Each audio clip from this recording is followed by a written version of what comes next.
সংখ্যালঘু ভোট প্রসঙ্গে যে মন্তব্য শুভেন্দু অধিকারী করেছেন আরো একবার রাখবো। তিনি বলছেন 4 মাস পর মমতা বন্দ্যোপাধ্যায় আর মুখ্যমন্ত্রী থাকবেন না।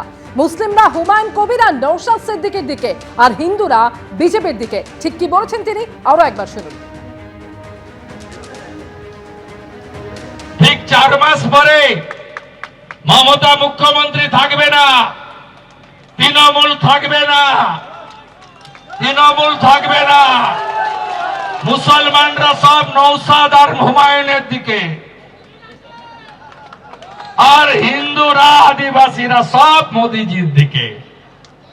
তোমার জালও যাবে, গামছাও যাবে, তৃণমূলের জালও যাবে, গামছাও যাবে। তৃণমূলের কোনো উপায় নেই। শুভেন্দু অধিকারী যখন বলছেন যে মুসলিমরা নওশাদ সিদ্দিকীর দিকে, তার এই মন্তব্য প্রসঙ্গে আইএসএফ বিধায়ক নওশাদ সিদ্দিকী তিনি কি বলছেন এবারে রাখবো। শুভেন্দু বাবুর সাথে মমতা ব্যানার্জির যে বোঝাপড়া নাই, এটা কে বলবে? এটা দায়িত্ব নিয়ে বলতে পারবে যে নাই? থাকতেও তো পারে। যেভাবে মুসলিম থেকে শুরু করে নন মুসলিম ভাইরা আইএসএফ এর দিকে ঝুঁকে আসছে, সেটা আটকানোর জন্য এই পারসেপশন তৈরি করা হচ্ছে। শুভেন্দু বাবু ভালো ভালো কথা বলছে, শুনতে ভালো লাগছে, কিন্তু বাস্তবিক অর্থ যখন কেউ ব্যাখ্যা করবে, যেন মনে হবে এটা শুভেন্দু বাবুর সুবিধা হচ্ছে। তার ফলে কি হবে? মানুষ আবার ফিরে যাবে তৃণমূলের দিকে। হয়তো শুভেন্দু বাবু এটাই চাইছে। কারণ যখন পশ্চিমবঙ্গের 2012 থেকে 2024 25,000 স্কুল, প্রাইমারি স্কুল বন্ধ হয়ে গেছে, লিডার অফ অপোজিশন হিসাবে সেটা যা প্রতিক্রিয়া দেওয়া দরকার, স্কুলগুলো খোলার জন্য যা ব্যবস্থা করা দরকার, তিনি সেগুলো কোনোটাই গ্রহণ করেনি। মমতা ব্যানার্জিকে ফ্রি হ্যান্ড খেলতে দিচ্ছে।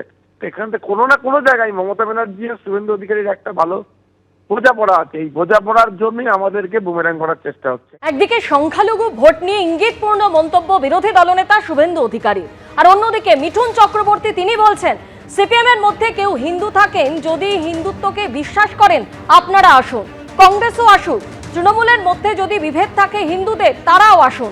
আহ্বান মিঠুন চক্রবর্তীর।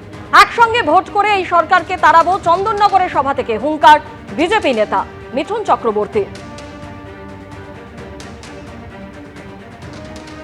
আমি সবাইকে অনুরোধ করছি, যদি কমিউনিস্ট পার্টির মধ্যেও কেউ হিন্দু থাকেন, যদি হিন্দুত্বকে বিশ্বাস করেন আপনারাও আসুন, কংগ্রেসকেও বলছি আপনারাও আসুন, তৃণমূলের মধ্যেও যদি কারোদের কোনো বিবেক থাকে সেই হিন্দুদের, তারাও আসুন। আমরা একসাথে মিলে একসাথে ভোট করে এই সরকারকে এখান থেকে তাড়াই। আর এবারে তৃণমূল সরকারের পতন নিশ্চিত। বিজেপি নেতা মিঠুন চক্রবর্তী যখন বলছেন সিপিএম কংগ্রেস সবাইকে একসঙ্গে মিলে ভোট করে এই সরকারকে তাড়াতে হবে, আর এই নিয়ে তৃণমূলের কি বক্তব্য, দেবাংশু ভট্টাচার্য কি বলছেন শুনুন। এই মিঠুন চক্রবর্তী, আমি গর্বিত আমি বাঙালি বলে সিনেমা করেছেন।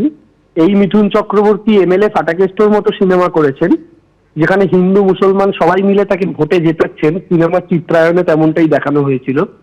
সেই মিঠুন চক্রবর্তী আজকে শুধুমাত্র তার কোনো নিকট আত্মীয়কে বাঁচানোর জন্য নিজে দুবার সারদা কাণ্ডে কি রোজভ্যালি কাণ্ডে কিছু একটা হবে সেখান থেকে নোটিশ পাওয়ার পর কিভাবে নরেন্দ্র মোদীদের কাছে মেরুদণ্ড বিক্রি করে দিলেন একজন বাঙালি হিসাবে।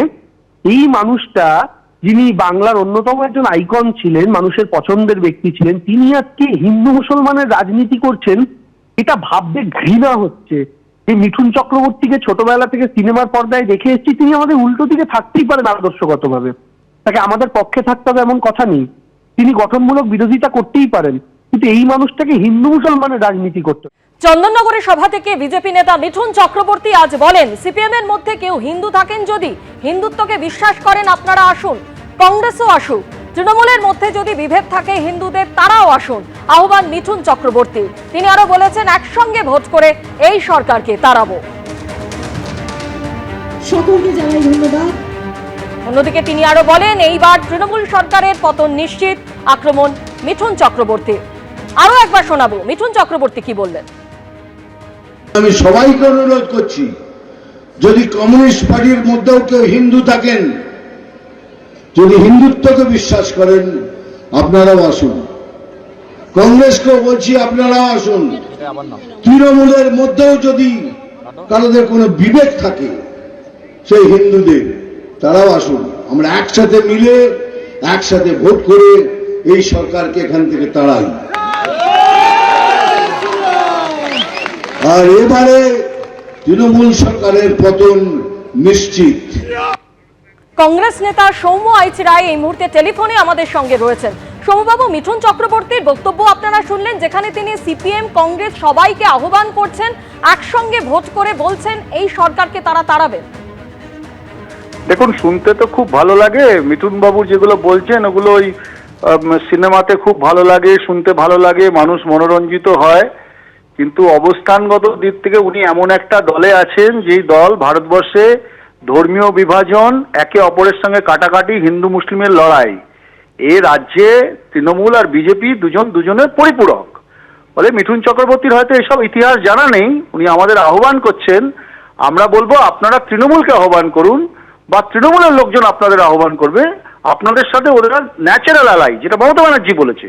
যতদিন এই রাজ্যে ঘাসফুল থাকবে ততদিন আপনারা সুন্দর সহাবস্থানে থাকতে পারবেন।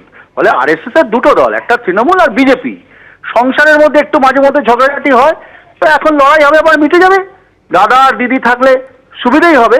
ফলে কংগ্রেস বা বামেদেরকে আপনাদের ডাকার প্রয়োজন পড়বে না, তারা নিজ বলে বলিয়ান। এবং সারা ভারতবর্ষের লড়াইয়ে যেমন দিল্লিতে বিজেপি এবং এই দেশে যেমন বিজেপি বিপজ্জনক ধর্মীয় মেরুকরণে, এই রাজ্যের তৃণমূল কংগ্রেস খুন লুটপাটে বিপজ্জনক। ফলে দুটো দলের থেকে সমদূরত্বের লড়াই এবং সংগ্রাম এই রাজ্যে চলবে। এবিপি আনন্দ, এগিয়ে থাকে, এগিয়ে রাখে।